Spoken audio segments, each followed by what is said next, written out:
महानामर धन्यवाद हो प्रभु आमको आउ थे सुजोग देले निकटवर्ती होगापाई आसतु आमने सर्वप्रथमे आमर जीवंत सदाप्रभु परमेश्वर निकट में धन्यवाद देवा पुणी आज उपासना उपस्थित प्रत्येक प्रभु प्रिय दासदासी समस्त को मोर शुभेच्छा एवं नमस्कार जनाए। आसतु आमने उपासना आरंभ करी प्रार्थना करिबा।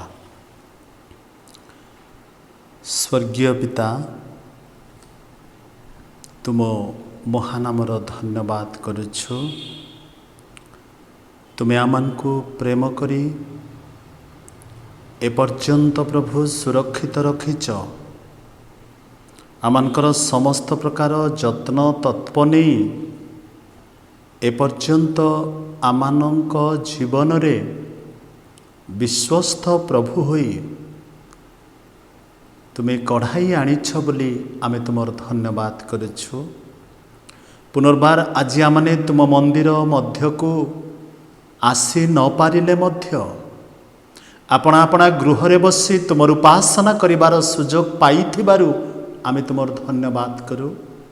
स्वर्गीय पिता अल्प समय बसिबा तुमर उपस्थिति आम जीवन रे अनुभव करने को दियो। पुणी आमनकर उपासना सत्य एवं आत्मा केवल तुम आत्मा सहित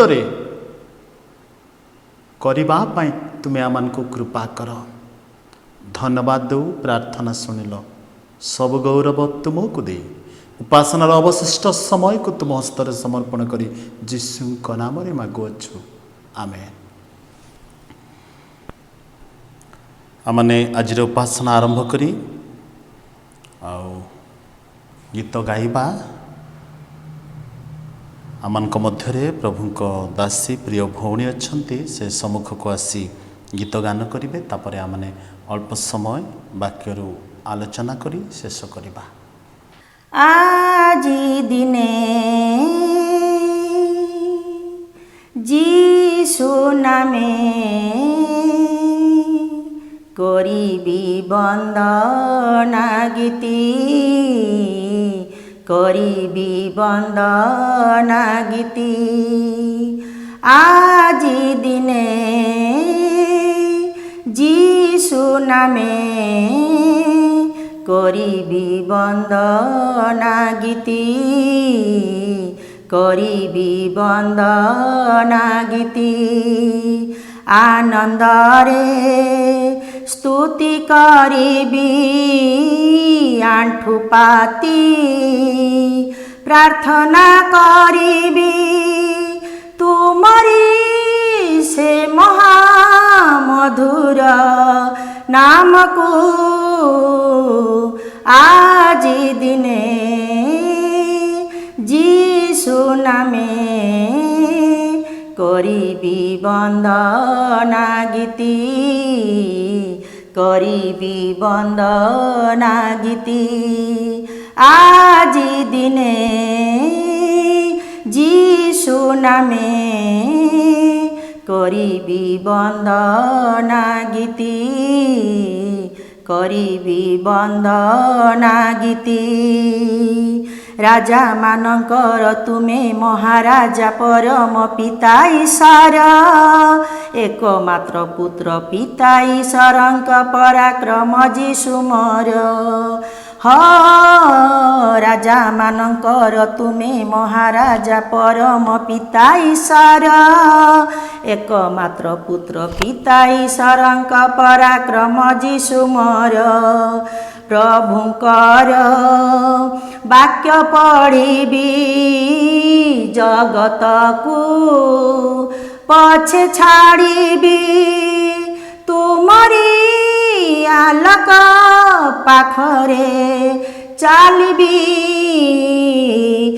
আজি দিনে যিশু নামে করিবি বন্দনা গীতি করিবি বন্দনা গীতি আনন্দরে স্তুতি করিবি আঁঠু পাতি प्रार्थना करिबी तुमरी से महामधुर नाम को आज दिने जीशु नामे करिबी वंदना गीति करिबी वंदना गीति प्रेम कल बोली तुमरी रूपरे जन्म देल धरारे ओ मु जदि न भजे तुमरी नाम को जन्म नेबा वृथारे प्रेम कल बोली तुमरी रूपरे जन्म देल धरारे ओ मु जदि न भजे तुमरी नाम को जन्म नेबा वृथारे प्रार्थना रे परिपूर्ण हेबी तुम बंधु आज मु हेबी सुन हे प्रार्थना प्रभु ग महरी आज दिने जीशु नामे करिबी वंदना गीति करिबी वंदना गीति आनंदरे स्तुति करिबी आंठु पाती प्रार्थना करिबी तुमरी से महामधुर नाम को आज दिने जीशु नामे करिबी वंदना गीति करिबी वंदना गीति आज दिने जीशु नामे करिबी वंदना गीति करिबी वंदना गीति करिबी वंदना गीति। सुंदर गीत पाई धन्यवाद। प्रभु तांको दासी को आशीर्वाद करंतु। आजिर ध्यान निमंते आमने शास्त्र रु गोटे अंश पढ़िबा ताहा होची प्रथम जोहन तार 2 अध्याय 1 रु 6 पद पर्यंत। जोहनंकर प्रथम पत्र तार 2 पर्व 1 पदर आरंभ रु 6 पदर शेष पर्यंत। आउ स्थान रे प्रकार लिखा जाए, हे मोहर वत्सगण तुम्भे माने जेपरी पाप न कर एथि निमंते मु एही सबु तुमानक निकट को लेखुअछि। किंतु केही जदि पाप करे ताहा हेले पितांक छामुरे आम्भमानंकर जणे सपक्षवादी अछंती सेही धार्मिक जीशुख्रीष्ट। आउ से आमानक पाप निमंते केवल आमानक पाप निमंते नुहे मात्र समस्त जगतर पाप निमंते मध्य प्रायश्चित स्वरूप अटंती। जदि आम्भेमाने ताहांक आज्ञा पालन करू तेबे तद्वारा ज्ञात हेउ जे आम्भेमाने ताहांकु जानू। ताहांक आज्ञा पालन न करी ताहांकु जाने बोली जे कहे से मिथ्यावादी और ताहाठारे सत्य नाही। किंतु जे ताहांक वाक्य पालन करे ताहाठारे ईश्वरंक प्रेम प्रकृत रूपे सिद्ध होइअछि। एतद्वारा आम्भेमाने जानू जे आम्भेमाने ताहांक ठारे अछु। जे ताहांक ठारे रहे बोली कहे ताहार ताहांक परि आचरण करिबा मध्य कर्तव्य।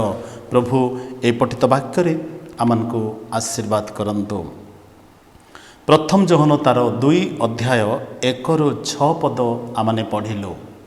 आउ स्थान रे उत्कृष्ट जीवन काटिबा निमंते ख्रीष्ट आमनको आह्वान दियंती। जोहन ख्रीष्टंक ठारु प्राप्त शिक्षा आमानक सम्मुखरे से प्रकाश करंती। कि प्रकार विश्वासी उत्कृष्ट जीवन काटिब। आमानकर मनरे प्रश्न आसे उत्कृष्ट जीवन कौन। आजिकाली दिन मानकरे आमने देखुचु जे अनेक लोकों मुखर गोटे कथा शुणु बंचीछु किंतु भयर सहित जगत रे बंचीछु। ମୁଁ ଗୋଟିଏ କଥା କହିବାକୁ ଚାହେଁ, ଭୟ ସେମାନଙ୍କ ଜୀବନରେ ନାହିଁ ଯେଉଁମାନେ ଖ୍ରୀଷ୍ଟଙ୍କ ନିମନ୍ତେ ଉତ୍କୃଷ୍ଟ ଜୀବନ କାଟନ୍ତି, ଅର୍ଥାତ୍ ଖ୍ରୀଷ୍ଟଙ୍କ ସହିତ ଜୀବନ ଯାପନ କରିପାରନ୍ତି। ଆଉ ଖ୍ରୀଷ୍ଟଙ୍କ ସହିତ ଜୀବନ କାଟିବା ଲୋକମାନଙ୍କ ଜୀବନରେ କୌଣସି ବିଷୟର ମଧ୍ୟ ଭୟ ନଥାଏ। ଏ ସ୍ଥାନରେ ଆମେ ଦେଖୁଛୁ ଜହନ ସେ ପରାମର୍ଶ କରନ୍ତି ଯେ ଖ୍ରୀଷ୍ଟଙ୍କ ସହିତ ଜୀବନ ଯାପନ କରିବା ଜଣେ ବ୍ୟକ୍ତି ପାଇଁ ସମ୍ଭବ କି? ପ୍ରଶ୍ନ ଉଠେ। ନିଶ୍ଚିତ ଭାବରେ ସମ୍ଭବ। ସେତେବେଳେ ସମ୍ଭବ ହୋଇପାରିବ ଯେତେବେଳେ ଜଣେ ବ୍ୟକ୍ତି ଖ୍ରୀଷ୍ଟଙ୍କ ନିକଟରେ ନିଜକୁ ସମର୍ପଣ କରିବ। ଏଠି ଜହନ କହୁଛନ୍ତି, ହେ ମୋହର ବତ୍ସଗଣ, ତୁମ୍ଭେମାନେ ଯେପରି ପାପ ନ କର ଏଥି ନିମନ୍ତେ ମୁଁ ଏହିସବୁ ତୁମାନଙ୍କ ନିକଟକୁ ଲେଖୁଅଛି।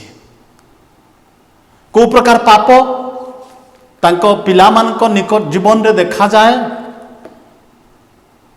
ବାକ୍ୟ ପ୍ରକାଶ କରେ, ଆମେ ସମସ୍ତେ ପାପ କରି ଈଶ୍ୱରଙ୍କ ମହିମାରୁ ଉଣା ପଡ଼ିଅଛୁ। ଆଉ ସମସ୍ତେ ଆମମାନେ ରୋଗୀ, ଆଉ ସେ ରୋଗର ନାମ ହେଉଛି ପାପ। ଆଉ ସେ ପାପରୁ ଉଦ୍ଧାର ପାଇବା ପାଇଁ କେବଳ ପ୍ରଭୁ ଯୀଶୁ ଖ୍ରୀଷ୍ଟ ଜଣେ ହିଁ ଆମ ଜୀବନରେ ଆବଶ୍ୟକ ରହିଛି। ତେଣୁ ପ୍ରଥମ ପିତର ତାର 2:21 ଆଉ 22 ପଦରେ ପିତର ମନେ ପକାଇ ଦେଉଛନ୍ତି ସେ ଦ୍ୱାଦଶର ଛିନ୍ନ ଭିନ୍ନ ଗୋଷ୍ଠୀଙ୍କ ନିକଟକୁ ଯେ ଖ୍ରୀଷ୍ଟ ତୁମାନଙ୍କ ନିମନ୍ତେ ଦୁଃଖ ଭୋଗ କରିଅଛନ୍ତି, ଆଉ ସେ ଆଦର୍ଶ ଦେଖାଇ ଯାଇଅଛନ୍ତି। ତାପରେ ଲେଖାଯାଏ 22 ଆଉ 23 ପଦରେ, ସେ କୌଣସି ପାପ କଲେ ନାହିଁ, ତାହାଙ୍କ ମୁଖରେ କୌଣସି ଛଳ କଥା ନଥିଲା, ଅର୍ଥାତ୍ ମିଥ୍ୟା ନଥିଲା। ଅନେକ ସ୍ଥାନରେ ବାଇବଲରେ ଆମେ ଦେଖୁ ପ୍ରଭୁ ଯୀଶୁ ଯେତେବେଳେ ଶିକ୍ଷା ଦେଉଥିଲେ, ସେ ଆପଣା ଶିଷ୍ୟମାନଙ୍କ ସମ୍ମୁଖରେ ଶିକ୍ଷା ଦେଲାବେଳେ ଗୋଟିଏ କଥା କହୁଥିଲେ, ମୁଁ ଯେପରି ତୁମାନଙ୍କୁ ପ୍ରେମ କରିଅଛି ତୁମାନେ ମଧ୍ୟ ସେହିପରି ପରସ୍ପରକୁ ପ୍ରେମ କର। ଆଉ ମୁଁ ଯେପରି ମୋ ପିତାଙ୍କର ବାଧ୍ୟ ହୋଇଛି, ଆଦର୍ଶ ହୋଇଛି, ତୁମାନେ ମଧ୍ୟ ସେହିପରି ପିତାଙ୍କର ବାଧ୍ୟ, ଅର୍ଥାତ୍ ସ୍ୱର୍ଗସ୍ଥ ପିତାଙ୍କର ବାଧ୍ୟ ହେବା ପାଇଁ ସେ ଅନେକ ସ୍ଥାନରେ ପରାମର୍ଶ ଦେଇଛନ୍ତି। ପ୍ରଥମ ପିତର ତାର 2:21-22 ପଦ ଅନୁସାରେ ଆମେ ଏ ସ୍ଥାନରେ ଦେଖୁଛୁ ଯେ ଏଥି ନିମନ୍ତେ ହିଁ ତୁମ୍ଭେମାନେ ଆହୁତ ହୋଇଅଛ, କାରଣ ତୁମାନେ ଯେପରି ଖ୍ରୀଷ୍ଟଙ୍କର ପଦଚିହ୍ନ ଦେଇ ଗମନ କର, ସେଥିପାଇଁ ସେ ମଧ୍ୟ ତୁମାନଙ୍କ ନିମନ୍ତେ ଦୁଃଖ ଭୋଗ କରି ତୁମାନଙ୍କୁ ଗୋଟିଏ ଆଦର୍ଶ ଦେଖାଇ ଦେଇ ଯାଇଅଛନ୍ତି। 22 ପଦରେ ଲେଖା ଅଛି, ସେ କୌଣସି ପାପ କଲେ ନାହିଁ, କିମ୍ବା ତାହାଙ୍କ ମୁଖରେ କୌଣସି ଛଳ କଥା ନଥିଲା। ଆଉ 23 ପଦରେ ଲେଖା ଅଛି, ସେ ନିନ୍ଦା ପାଇବା ସମୟରେ ଫେରି ନିନ୍ଦା କଲେ ନାହିଁ, ଦୁଃଖ ଭୋଗ କରିବା ସମୟରେ ପ୍ରତିହିଂସା କରିବାକୁ ଭୟ ଦେଖାଇଲେ ନାହିଁ। ଏଠି ପିତର ମଧ୍ୟ ପରାମର୍ଶ କରନ୍ତି ଖ୍ରୀଷ୍ଟଙ୍କର ଜୀବନ କି ପ୍ରକାର ଥିଲା। କହିଲେ ତାହାଙ୍କ ମୁଖରେ କୌଣସି ଛଳ କଥା ନଥିଲା। ଏଇ ପ୍ରଥମ ଜହନ ତାର 2 ଅଧ୍ୟାୟର ଆଉ 3 ପଦରେ ଆମେ ଦେଖୁଛୁ, ଯଦି ଆମ୍ଭେମାନେ ତାହାଙ୍କ ଆଜ୍ଞା ପାଳନ କରୁ ତେବେ ତଦ୍ୱାରା ଜ୍ଞାତ ହେଉ ଯେ ଆମ୍ଭେମାନେ ତାହାଙ୍କୁ ଜାଣୁ। ଆମେ ଦୀର୍ଘ ଦିନର ଖ୍ରୀଷ୍ଟୀୟ ଜୀବନ ଯାତ୍ରା ମଧ୍ୟରେ କେତେବେଳେ ଆମେ ଖ୍ରୀଷ୍ଟଙ୍କ ଆଜ୍ଞାକୁ ଆମ ଜୀବନ ଦ୍ୱାରା ପ୍ରକାଶ କରିଛୁ। ଯୀଶୁ କହିଲେ ତାଙ୍କ ଜୀବନ କଥା, ସେ ନିନ୍ଦା ପାଇବା ସମୟରେ ଫେରି ନିନ୍ଦା କଲେ ନାହିଁ। କିନ୍ତୁ ଆମମାନଙ୍କର ଜୀବନ କି ପ୍ରକାର? ସେ କାହା ବିରୁଦ୍ଧରେ ଅଭିଯୋଗ କଲେ ନାହିଁ। ସେହି ପ୍ରଥମ ପିତର 2 ଅଧ୍ୟାୟର 23 ପଦର ଶେଷ ଅଂଶରେ ଲେଖାଯାଏ, କିନ୍ତୁ ନ୍ୟାୟ ବିଚାର କର୍ତ୍ତାଙ୍କ ହସ୍ତରେ ସମସ୍ତ ବିଷୟ ସମର୍ପଣ କଲେ। ଏଠି ଜହନ କହୁଛନ୍ତି ତାହାଙ୍କ ଆଜ୍ଞା ପାଳନ କରିବା। ତାହାଙ୍କ ଆଜ୍ଞା ଗୁଡ଼ିକ କ'ଣ? ଯୀଶୁ କହିଲେ ତାହାଙ୍କର ଶ୍ରେଷ୍ଠ ଆଜ୍ଞା ମାର୍କ ପୁସ୍ତକ 12:29-31 ପଦରେ ଲେଖା ଅଛି, ତୁମ୍ଭେ ଆପଣାର ସମସ୍ତ ଅନ୍ତଃକରଣ, ସମସ୍ତ ମନ, ସମସ୍ତ ପ୍ରାଣ ଦେଇ ପ୍ରଭୁ ଆପଣା ଈଶ୍ୱରଙ୍କୁ ପ୍ରେମ କର, ଆଉ ପ୍ରତିବାସୀ କି ଆତ୍ମତୁଲ୍ୟ ପ୍ରେମ କର। ଯେପର୍ଯ୍ୟନ୍ତ ଜଣେ ବ୍ୟକ୍ତି ଖ୍ରୀଷ୍ଟଙ୍କୁ ଅର୍ଥାତ୍ ପ୍ରଭୁ ଯୀଶୁ ଖ୍ରୀଷ୍ଟଙ୍କୁ ସମସ୍ତ ମନ ଦେଇ ପ୍ରେମ କରି ପାରୁନାହିଁ, ସେ ସହମାନବକୁ ମଧ୍ୟ ପ୍ରକୃତରେ ପ୍ରେମ କରି ପାରିବ ନାହିଁ। ତାହେଲେ ବାକ୍ୟ ଅନୁସାରେ ଦେଖିବାକୁ ଗଲେ ଆମମାନଙ୍କ ଠାରେ ପାପ ଅଛି, କାରଣ ଆମେ ଖ୍ରୀଷ୍ଟଙ୍କର ଆଦେଶକୁ ମାନି ପାରୁନାହୁଁ, ପାଳନ କରିପାରୁନାହୁଁ, ଜୀବନରେ ବ୍ୟବହାର କରିପାରୁନାହୁଁ। ତେଣୁ ଯୌନ କହୁଛନ୍ତି, ତୁମ୍ଭେମାନେ ଯେପରି ପାପ ନ କର। ପାପ କ'ଣ? ବାଇବଲ କ'ଣ କୁହେ? ପ୍ରଥମ ଯୌନ 3:4 ପଦରେ ଲେଖା ଅଛି, ଯେ କେହି ପାପ କରେ ସେ ମଧ୍ୟ ବ୍ୟବସ୍ଥା ଲଙ୍ଘନ କରେ, କାରଣ ବ୍ୟବସ୍ଥା ଲଙ୍ଘନ ହିଁ ପାପ। ବ୍ୟବସ୍ଥାକୁ ଲଙ୍ଘନ କରିବା ପାପ, ଆଉ ସେ ବ୍ୟବସ୍ଥାର ସମସ୍ତ ବିଷୟ ଯେତେବେଳେ ଆମେ ପାଳନ କରୁନାହୁଁ, ତାହେଲେ ଆମମାନଙ୍କ ଜୀବନରେ ପାପ ଅଛି। ତେଣୁ ଏ ସ୍ଥାନରେ କହୁଛନ୍ତି, ଯଦି ଆମ୍ଭେମାନେ ତାହାଙ୍କ ଆଜ୍ଞା ପାଳନ କରୁ, ତାହେଲେ ଆମ ଜୀବନରେ ତାହାଙ୍କୁ ଆମେ ଜାଣୁ। ଆଉ ଯଦି ଆମେ ତାହାଙ୍କ ଆଜ୍ଞା ପାଳନ କରୁନାହୁଁ, ତାହାଙ୍କ ଆଜ୍ଞା ମାନେ ବ୍ୟବସ୍ଥାକୁ ପାଳନ କରୁନାହୁଁ, ବ୍ୟବସ୍ଥା ମାନେ ଈଶ୍ୱରଙ୍କର ବାକ୍ୟକୁ ପାଳନ କରୁନାହୁଁ, ଈଶ୍ୱରଙ୍କର ବ୍ୟବସ୍ଥାକୁ ଧ୍ୟାନ କରୁନାହୁଁ, ଯେତେବେଳେ ଯୀଶୁଙ୍କ ସମୟରେ ସାଧୁକି ଫାରୁସୀମାନେ ତାଙ୍କ ସମ୍ମୁଖକୁ ଆସୁଥିଲେ, ତାଙ୍କୁ ପରୀକ୍ଷା କରିବା ଉଦ୍ଦେଶ୍ୟରେ ପ୍ରଶ୍ନ କରୁଥିଲେ। ମୁଁ କିଛି ଦିନ ତଳେ ଗୋଟେ ପୁସ୍ତକରୁ ପଢ଼ୁଥିଲି, ଆଉ ଜଣେ ସାଧୁକି ହେବା ପାଇଁ ତାଙ୍କୁ 35 ଥର ପୁରାତନ ନିୟମ ଅର୍ଥାତ୍ ଆଦି ପୁସ୍ତକ 1 ଅଧ୍ୟାୟର 1 ପଦରୁ ମଲାଖି ପୁସ୍ତକ 4 ପର୍ବର ଶେଷ ପଦ ପର୍ଯ୍ୟନ୍ତ 35 ଥର ତାକୁ ଭଲ ଭାବରେ ପଢ଼ି ଧ୍ୟାନ କରି ଜାଣି ରଖିବା ଆବଶ୍ୟକ ଥିଲା। ହେଲେ ସେ ଜଣେ ସାଧୁକି ନାମରେ ନାମିତ ହେଉଥିଲେ।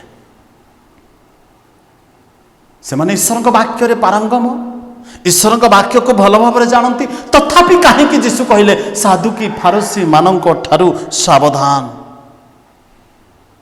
ସେମାନେ ଆପଣାର ରୀତିନୀତି ଅନୁସାରେ ଖ୍ରୀଷ୍ଟଙ୍କ ଉପାସନା କରି ତାଙ୍କୁ ସନ୍ତୁଷ୍ଟ କରିବା ପାଇଁ ଇଚ୍ଛା କରୁଥିଲେ, ଯାହା ଖ୍ରୀଷ୍ଟଙ୍କ ଦୃଷ୍ଟିରେ ପାପ ବୋଲି ଗଣ୍ୟ ହେଉଥିଲା।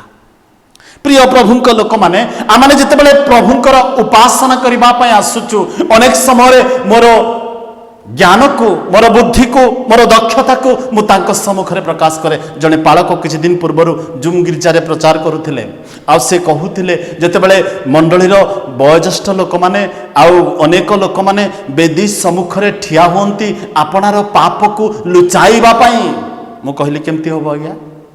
ହଁ, କାରଣ ଖ୍ରୀଷ୍ଟଙ୍କର ବ୍ୟବସ୍ଥାକୁ ପାଳନ ନ କରି ମଧ୍ୟ ଖ୍ରୀଷ୍ଟଙ୍କ ନିମନ୍ତେ ବ୍ୟବହୃତ ହେବା ଠିକ୍ ସେହି ପ୍ରକାର। ତେଣୁ ଏ ସ୍ଥାନରେ ଆମକୁ ଗୋଟିଏ କଥା ଅତି ପ୍ରାଞ୍ଜଳ ଭାବରେ କୁହେ, ଆମମାନେ ପାପୀ ବୋଲି ନିଶ୍ଚିତ ଭାବରେ ଆମ ଜୀବନରେ ପାପର ବୋଧ ରହିବା ଆବଶ୍ୟକ। ଲୁକ 18 ଅଧ୍ୟାୟର 13 ପଦ ଅନୁସାରେ ସେ କହିଲେ, ପ୍ରଭୁ ମୁଁ ପାପୀ। ଆମକୁ ଅନୁତାପ କରି ପାପ ସବୁ ସ୍ୱୀକାର କରିବା ଆବଶ୍ୟକ। ଆମମାନଙ୍କର ମନ ପରିବର୍ତ୍ତନ କରିବା ଆବଶ୍ୟକ। ଯୀଶୁଙ୍କର ଆଗମନର ଲକ୍ଷ୍ୟ ଆଉ ଉଦ୍ଦେଶ୍ୟ ସେଇଆ ହିଁ ଥିଲା, ଯେପରି ଆମମାନେ ପରିତ୍ରାଣ ପାଉ। ଖ୍ରୀଷ୍ଟ ଆଗମନ କରିବାର ଅର୍ଥ ସମଗ୍ର ଜଗତ ଯେଭଳି ତାଙ୍କଠାରେ ବିଶ୍ୱାସ କରନ୍ତି ଆଉ ପରିତ୍ରାଣର ଜୀବନ କାଟନ୍ତି ଆଉ ଉତ୍କୃଷ୍ଟ ଜୀବନ କାଟନ୍ତି ଆଉ ଖ୍ରୀଷ୍ଟଙ୍କ ନିମନ୍ତେ ବ୍ୟବହୃତ ହୁଅନ୍ତୁ, ଏହା ହିଁ କେବଳ ତାଙ୍କର ଲକ୍ଷ୍ୟ ଥିଲା। ତେଣୁ ତାହାଙ୍କ ଆଜ୍ଞା ସବୁ ପାଳନ କରିବା ଆମମାନଙ୍କର କର୍ତ୍ତବ୍ୟ। ତାହାଙ୍କର ଆଜ୍ଞା ଅର୍ଥ ତାହାଙ୍କର ବାକ୍ୟକୁ ଆମ ଜୀବନରେ ବ୍ୟବହାର କରିବା। 3 ପଦରେ ଲେଖା ଅଛି, ଯଦି ଆମେ ତାହାଙ୍କର ଆଜ୍ଞା ପାଳନ କରୁ, ତେବେ ତଦ୍ୱାରା ଜ୍ଞାତ ହେଉ ଯେ ଆମ୍ଭେମାନେ ତାହାଙ୍କୁ ଜାଣୁ। ପ୍ରିୟ ପ୍ରଭୁଙ୍କ ଲୋକମାନେ, ଆମେ ପ୍ରକୃତରେ ଈଶ୍ୱରଙ୍କର ବାକ୍ୟକୁ ପ୍ରଚାର କରୁ, ଈଶ୍ୱରଙ୍କର ବାକ୍ୟକୁ ପଢ଼ୁ, ଈଶ୍ୱରଙ୍କର ବାକ୍ୟକୁ ଧ୍ୟାନ କରୁ, କିନ୍ତୁ ତାହାଙ୍କର ଆଜ୍ଞା ପାଳନ କରିବାରେ କେତେ ଦୂର ଆମମାନେ ସଫଳ ଜୀବନ କାଟି ପାରିଛୁ। ଏଠି ଅତି ପ୍ରାଞ୍ଜଳ ଭାବରେ କୁହାଗଲା, ଯଦି ତାହାଙ୍କ ଆଜ୍ଞାକୁ ଆମମାନେ ପାଳନ କରୁ ତଦ୍ୱାରା ଜ୍ଞାତ ହେଉ ଯେ ଆମ୍ଭେମାନେ ତାହାଙ୍କୁ ଜାଣୁ। ଖ୍ରୀଷ୍ଟଙ୍କର ଆଜ୍ଞା କ'ଣ? ଖ୍ରୀଷ୍ଟଙ୍କର ଆଜ୍ଞା ଗୁଡ଼ିକ ଗୁରୁତ୍ୱ ନା ପାଳନ କରିବା ଗୁରୁତ୍ୱପୂର୍ଣ୍ଣ ଅଟେ। ଆଉ ଉତ୍କୃଷ୍ଟ ଜୀବନ କାଟିବା ପାଇଁ, ଖ୍ରୀଷ୍ଟୀୟ ଜୀବନ କାଟିବା ପାଇଁ ସେ ତାହାଙ୍କର ଆଜ୍ଞାକୁ ଆମମାନଙ୍କୁ ପାଳନ କରିବା ନିତାନ୍ତ ଆବଶ୍ୟକ। ଯେତେବେଳେ ମହାମାରୀର ସମୟରେ ଆମେ ଗତି କରୁଛୁ, ଜୀବନରେ ବଞ୍ଚିଛୁ କିନ୍ତୁ ଡର ଭୟର ସହିତ ବଞ୍ଚିଛୁ, ଆମେ ଯଦି ନିଜକୁ ସମୀକ୍ଷା କରୁ ଏହି ପରିସ୍ଥିତିରେ ମୁଁ କେତେ ଦୂର ଖ୍ରୀଷ୍ଟଙ୍କର ବାକ୍ୟକୁ ପାଳନ କରିଛି। ଆମମାନେ ସମସ୍ତେ ବ୍ୟସ୍ତ ଆମମାନଙ୍କର ଆର୍ଥିକ କ୍ଷେତ୍ରକୁ ବୃଦ୍ଧି କରିବା ପାଇଁ, ଆମମାନେ ସମସ୍ତେ ବ୍ୟସ୍ତ ଆମମାନଙ୍କର ପରିବାର ଉନ୍ନତି ହେବା ପାଇଁ, ଆମମାନେ ସମସ୍ତେ ବ୍ୟସ୍ତ ଆମମାନଙ୍କର ଜବ୍ ଲାଇଫରେ ଉନ୍ନତି ଲାଭ କରିବା ପାଇଁ। ତଥାପି କେତେ ଦୂର ଆମମାନେ ବ୍ୟସ୍ତ ଖ୍ରୀଷ୍ଟଙ୍କର ଆଜ୍ଞାକୁ ପାଳନ କରିବା ପାଇଁ ଚେଷ୍ଟା କରୁଛୁ କି ଆମମାନେ? ସେଥିପାଇଁ ଯୀଶୁଙ୍କର ଇଚ୍ଛା ଥିଲା ମନୁଷ୍ୟ ଯେପରି ତାହାଙ୍କର ଆଜ୍ଞା ପାଳନ କରେ, ସେଇଥିପାଇଁ ସେ ଜଗତକୁ ଆସିଥିଲେ। ଆଉ ମନୁଷ୍ୟ ଯେପରି ପରିତ୍ରାଣ ପ୍ରାପ୍ତ ହୁଏ, ଏହା ଥିଲା ତାହାଙ୍କର ଉଦ୍ଦେଶ୍ୟ। ମାଥିଓ 1:21 ଅନୁସାରେ, ଆଉ ଲୁକ 19:11 ଯୀଶୁ ମଧ୍ୟ କହିଲେ ସେଇଥିପାଇଁ ସେ ଜଗତକୁ ଆସିଥିଲେ। ଯୀଶୁଙ୍କର ଜଗତକୁ ଆସିବାର ଉଦ୍ଦେଶ୍ୟ ସେ ମନୁଷ୍ୟମାନଙ୍କଠାରେ ଈଶ୍ୱରଙ୍କୁ ପ୍ରକାଶ କରିବା ପାଇଁ ଆସିଥିଲେ। ପ୍ରିୟ ପ୍ରଭୁଙ୍କ ଲୋକମାନେ, ଆଜି ମୋ ଠାରେ ଈଶ୍ୱର ପ୍ରକାଶିତ ଅଟନ୍ତି କି? କେବେ ବି କହିପାରିବା ନାହିଁ ଯେ ମୁଁ ସୁନ୍ଦର ବାକ୍ୟ ପ୍ରଚାର କରେ, ସୁନ୍ଦର ପ୍ରାର୍ଥନା କରେ, ତେଣୁ ମୋ ଠାରେ ଈଶ୍ୱର ପ୍ରକାଶିତ। ନା, ଯଦି ତାହାଙ୍କର ଆଜ୍ଞା ପାଳନ କରିବାରୁ ମୁଁ ଅବହେଳିତ, ତାହେଲେ ଈଶ୍ୱର ମୋ ଜୀବନ ଦେଇ ପ୍ରକାଶିତ ହୋଇପାରୁନାହାନ୍ତି। ଯୀଶୁ କହିଲେ ଯେ ମୋତେ ଦର୍ଶନ କରିଅଛି ସେ ପିତାଙ୍କୁ ଦର୍ଶନ କରିଅଛି। ଯୋହନ 12 ତାର 45 14 9 ପର୍ଯ୍ୟନ୍ତ ଲେଖା ଅଛି। ଯୀଶୁଙ୍କୁ ଆପଣା ଶିଷ୍ୟମାନେ ପଚାରିଲେ, ପ୍ରଭୁ ଆପଣ ଆମମାନଙ୍କୁ ପିତାଙ୍କୁ ଦର୍ଶନ କରାନ୍ତୁ। ଯୀଶୁ କହିଲେ, ମୁଁ କେତେ କାଳ ତୁମାନଙ୍କ ସାଙ୍ଗରେ ରହିବି, ଆଉ କେତେ ଦିନ ପର୍ଯ୍ୟନ୍ତ ତୁମେ ଅବୋଧମାନଙ୍କ ପରି କଥା କହିବ? ଯେ ମୋତେ ଦେଖିଅଛି ସେ ପିତାଙ୍କୁ ଦେଖିଅଛି, ଯେ ମୋହର ବାକ୍ୟ ପାଳନ କରିଅଛି ସେ ପିତାଙ୍କର ବାକ୍ୟକୁ ପାଳନ କରିଅଛି। ସେଇଥିପାଇଁ ପ୍ରଭୁ ଯୀଶୁ ଜଗତରେ ତାଙ୍କ ଲୋକମାନଙ୍କ ମଧ୍ୟରେ ପିତାଙ୍କୁ ସେ ପ୍ରକାଶ କରିବା ପାଇଁ ଆସିଥିଲେ। ତେଣୁ ପିତାଙ୍କୁ ଯେତେବେଳେ ପ୍ରକାଶ କରିବା ପାଇଁ ଆସିଥିଲେ, ତାଙ୍କର ବାକ୍ୟ ଆମମାନଙ୍କୁ କୁହେ, ଯଦି ଆମେ ତାଙ୍କ ବାକ୍ୟକୁ ପାଳନ କରୁ ତାହେଲେ ଆମ ଜୀବନରେ ପିତା ପ୍ରକାଶିତ ହେବେ। ଆମେ କ'ଣ ଈଶ୍ୱରଙ୍କ ବାକ୍ୟ ପାଳନ କରିବାରେ କେତେ ଦୂର ଫଳପ୍ରଦ ହୋଇପାରିଛୁ?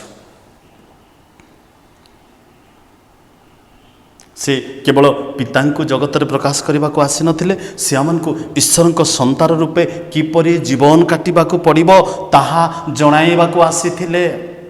ସେଥିପାଇଁ ଯୋହନ ଏ ସ୍ଥାନରେ କହୁଛନ୍ତି, କିନ୍ତୁ ଯେ ତାହାଙ୍କ ବାକ୍ୟ ପାଳନ କରେ ତାହାଠାରେ ଈଶ୍ୱରଙ୍କ ପ୍ରେମ ପ୍ରକୃତ ରୂପେ ସିଦ୍ଧ ହୋଇଅଛି। ଈଶ୍ୱରଙ୍କ ବାକ୍ୟ ପାଳନ କରିବା ଲୋକମାନେ ସେମାନେ ଖ୍ରୀଷ୍ଟଙ୍କୁ କେବଳ ପ୍ରଚାର କରନ୍ତି। ଖ୍ରୀଷ୍ଟ କେବଳ ସେମାନଙ୍କର ଜୀବନର କେନ୍ଦ୍ରବିନ୍ଦୁ। ଖ୍ରୀଷ୍ଟ କେବଳ ସେମାନଙ୍କ ଜୀବନର କୋଣର ପ୍ରଧାନ ପ୍ରସ୍ତର। ତେଣୁ ଫିଲିପିଓ ପୁସ୍ତକ 2:5-11 ଯେତେବେଳେ ଆପଣମାନେ ପଢ଼ିବେ, ତାହାଙ୍କର ସମସ୍ତ ମହିମାକୁ ଛାଡ଼ି ସେ ମନୁଷ୍ୟ ରୂପରେ ଏ ଧରାବକ୍ଷରେ ଜନ୍ମ ନେଲେ, ଆଉ ଶେଷ ପର୍ଯ୍ୟନ୍ତ କ୍ରୁଶୀୟ ମୃତ୍ୟୁ ପର୍ଯ୍ୟନ୍ତ ଆପଣା ପିତାଙ୍କର ଆଜ୍ଞାବହ ହେଲେ। ପ୍ରିୟ ପ୍ରଭୁଙ୍କ ଲୋକମାନେ, ମୁଁ ଆପଣମାନଙ୍କୁ କହିଲି ତାହାଙ୍କର ଆଜ୍ଞା ପାଳନ କରିବା, କାରଣ ତାହାଙ୍କର ଆଜ୍ଞା ପାଳନ କରିବା ନିମନ୍ତେ ସେ ଆମମାନଙ୍କୁ ମନୋନୀତ କରିଅଛନ୍ତି।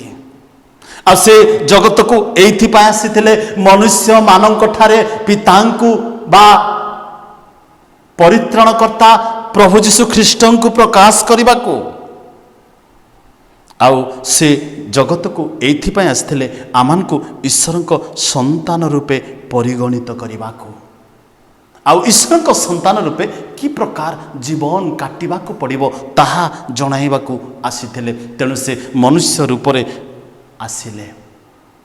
ତାପରେ 6 ପଦରେ ଲେଖା ଅଛି ଯେ ତାହାଙ୍କଠାରେ ରହେ ବୋଲି କହେ ତାହାର ତାହାଙ୍କ ପରି ଆଚରଣ କରିବା ମଧ୍ୟ କର୍ତ୍ତବ୍ୟ। ପାଉଲ କହିଲେ ଫିଲିପିଓ ପୁସ୍ତକ ଯେତେବେଳେ ଲେଖିଲେ ସେ କହିଲେ ଖ୍ରୀଷ୍ଟ ଯୀଶୁଙ୍କର ଯେ ପ୍ରକାର ମନ ଥିଲା ତୁମମାନଙ୍କର ସେହିପରି ମନ ହେଉ। ଖ୍ରୀଷ୍ଟଙ୍କର ମନ ଥିଲା ପ୍ରେମର ମନ, ସେବାର ମନ, ଦୟାର ମନ।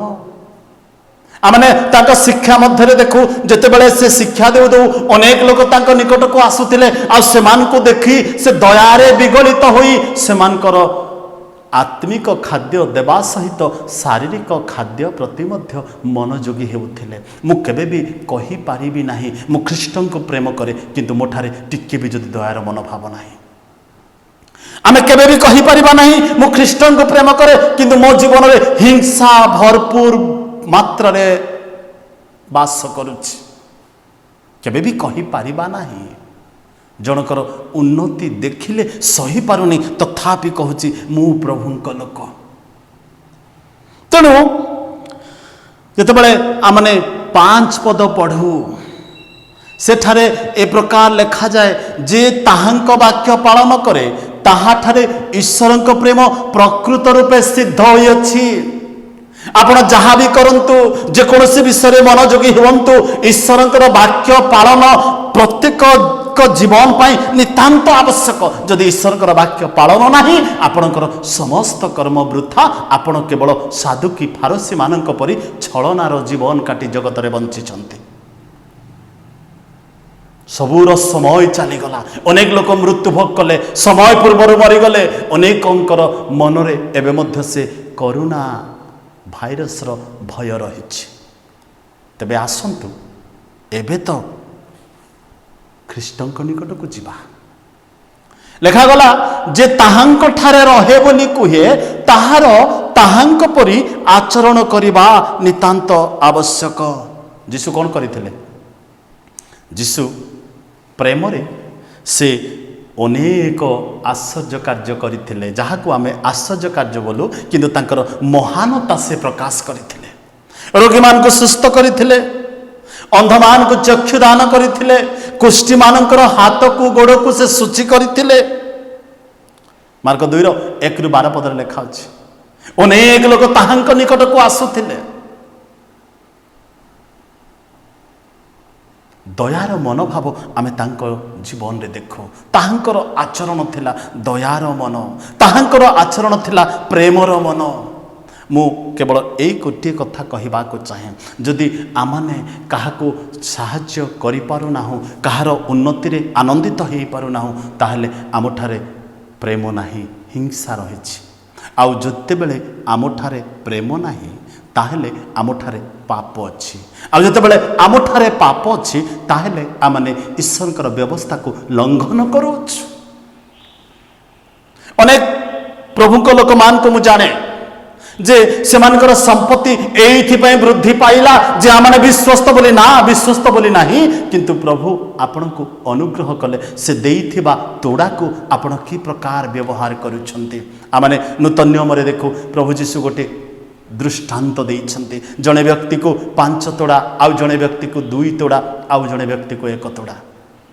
ତାର ଅର୍ଥ ଏହା ଆମକୁ ପ୍ରକାଶ କରେ ପ୍ରଭୁ ଆମକୁ ଦେଇଥିବା ଦକ୍ଷତାକୁ, ସ୍କିଲକୁ ଆମେ କି ପ୍ରକାର ପ୍ରଭୁଙ୍କ ନିମନ୍ତେ ବ୍ୟବହାର କରୁଛୁ।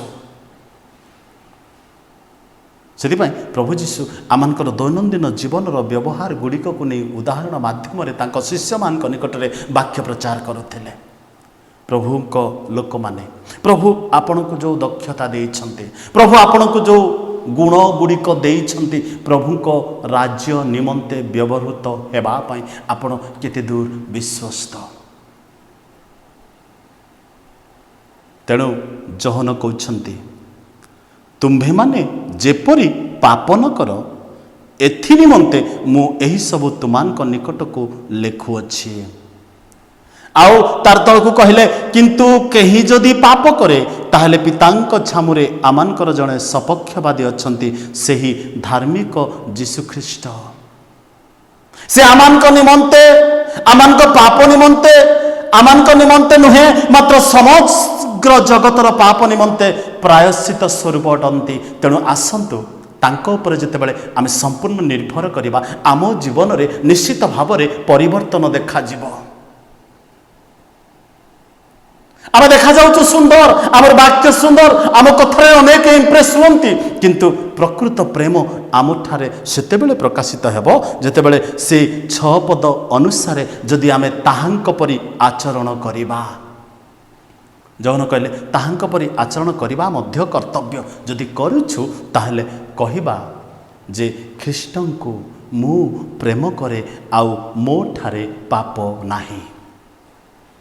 प्रिय प्रभुंक लोक माने आमे जानि नाहु केते दिन जगत रे बंचिबा केवल आमे एतिकी जानो दिने आमनकु जगत रे जीवाको पड़िबो आ अनेक समय आमनकर चिंताधारा एबे मोर समय भल अछि एबे मु सुस्थ सबल अछि ए समय मु जीवन को उपभोग करिबी आ जतबेले मु दुर्बल हेबी निरुत्साहित होई जिबी निराश्रय हो जीवी सेतेबेले प्रभुंक निकट को जीवी यही चिंताधारा जदि आम जीवन अच्छी आपण माने जानी रखंतु आपण को से समय आउ आसीबो नाही तेणु एबे ही समय पापरु फेरिबार समय एबे ही समय उत्कृष्ट जीवन काटिबार समय एबे ही समय परित्राणर अनुभूति नहीं जगत रे बंचिबार समय आ केते दिन आमने जगत रे बंचिबा सेदिबाई जहन कहिले जे ताहांक ठारे रहे बोली कहे ताहार ताहांक परि मध्य आचरण करिबा कर्तव्य। आज आमानकर आचरण की प्रकार तलकू लेखा गला जे जहन कहते मु तुमको कौन नूतन आज्ञा लेख नाही मात्र आरंभ जो पुरातन आज्ञा तुमने पाइछ ताहा लेखुअछि जो वाक्य तुमने शुणिअछ ताहा ही सही पुरातन आज्ञा पुनश्च मु नूतन आज्ञा तुमानक निकट को लिखुअछि यह ताहांक ठारे और तुमानक ठारे सत्य बोली प्रकाश पाए कारण अंधकार घुंची जाउछि और सत्य जदि प्रकाशित हेलाणी तार तलक पुणी बढ़िया कथा लेखा अछि जड़े जदि आउ जन को घृणा करे तथापि भी से कहे मु प्रभुंक लोक आपण माने मिथ्यावादी बोली मु कहिबी कारण वाक्य आमन को कहे से प्रथम जहन 2 अध्याय 9 पदरे मु प्रभु को भय करे किंतु मु प्रतिवासी को घृणा करे एक कथा हो पारिबो नाही तेणु जहन आरंभ कले तुमाने जेपरी पाप न करो एथिपाई ए समस्त कथा मु तुमान को कहूअछि। प्रिय प्रभुंक लोक माने आसंतु परस्पर को प्रेम करिबा आसंतु परस्पर को क्षमा करिबा आसंतु प्रभु आमन को देइथिबा दान गुडी को तांको उद्देश्य रे व्यवहार करिबा ताहेले आमानक पय पुरस्कार निश्चित अछि। तेणु जहन से पर्वर शेष पदरे कहिले जे कहीं धर्माचरण करे से जे ताहांक ठारु जात एहा मध्य जान आमानक जीवन रे धार्मिक आचरण नितांत आवश्यक आउ से धार्मिक आचरण ही आमानकु उत्कृष्ट जीवन यापन करिबा निमंते सहायक हेबो। प्रभु आम प्रत्येक को पुणी मंडली को आशीर्वाद करंतु आसंतु आमने प्रार्थना करिबा। स्वर्गीय पिता तुम नामर धन्यवाद करुछु प्रभु ए दिन मानकरे मंडलीर अवस्था तुमर दृष्टिगोचर अटे पित अनेक प्रकार घड़ी संधि मुहूर्त दे आज मंडली गति करुछि प्रभु आमने जेभली उत्कृष्ट जीवन यापन करिबा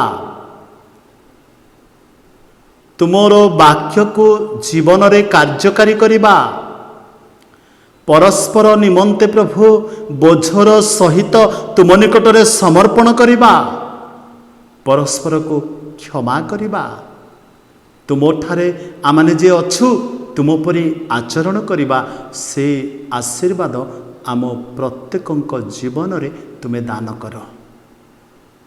ମଣ୍ଡଳୀକୁ ଆଶୀର୍ବାଦ କର। ମଣ୍ଡଳୀର ସହବର୍ତ୍ତୀ ପରମେଶ୍ୱର ତୁମେ ହୁଅ। ସବୁ ଗୌରବ ତୁମକୁ ଦେଇ ଆଉ ଥରେ ମଣ୍ଡଳୀର ପ୍ରତ୍ୟେକଙ୍କୁ ତୁମ ହସ୍ତରେ ସମର୍ପଣ କରି ଯୀଶୁଙ୍କ ନାମରେ ମାଗୁଅଛୁ, ଆମେନ୍। ଆହ୍ୟାମାନଙ୍କ ସ୍ୱର୍ଗସ୍ଥ ପିତା, ତୁମ୍ଭ ନାମ ପବିତ୍ର ବୋଲି ମାନ୍ୟ ହେଉ। ତୁମ ରାଜ୍ୟ ଆସୁ, ଯେପରି ସ୍ୱର୍ଗରେ ସେହିପରି ପୃଥିବୀରେ ତୁମର ଇଚ୍ଛା ସଫଳ ହେଉ। ଆଜି ଆମମାନଙ୍କୁ ପ୍ରୟୋଜନୀୟ ଆହାର ଦିଅ। ଆମ୍ଭେମାନେ ଯେପରି ନିଜ ନିଜ ଅପରାଧୀମାନଙ୍କୁ କ୍ଷମା କରିଅଛୁ, ସେହିପରି ଆମମାନଙ୍କ ଅପରାଧ ସକଳ କ୍ଷମା କର। ପରୀକ୍ଷାରେ ଆମମାନଙ୍କୁ ଆଣ ନାହିଁ, ମାତ୍ର ମନ୍ଦରୁ ରକ୍ଷା କର। ଯେଣୁ ରାଜ୍ୟ, ପରାକ୍ରମ, ଗୌରବ ଯୁଗେ ଯୁଗେ ତୁମ୍ଭର, ଆମେନ୍। ପିତା ଈଶ୍ୱରଙ୍କ ପ୍ରେମ, ପୁତ୍ର ପ୍ରଭୁ ଯୀଶୁଙ୍କ ଅନୁଗ୍ରହ, ପବିତ୍ର ଧର୍ମାତ୍ମାଙ୍କ ଶାନ୍ତି, ଶକ୍ତି, ସୁମଧୁର ସହଭାଗିତା ଏ ସମୟରୁ ତୁମର ଆଗମନ ପର୍ଯ୍ୟନ୍ତ ଆମ ପ୍ରତ୍ୟେକଙ୍କ ସହିତରେ ସଙ୍ଗେ ସଙ୍ଗେ ହେଉନ୍ତୁ, ଆମେନ୍। ସମସ୍ତଙ୍କୁ ନମସ୍କାର।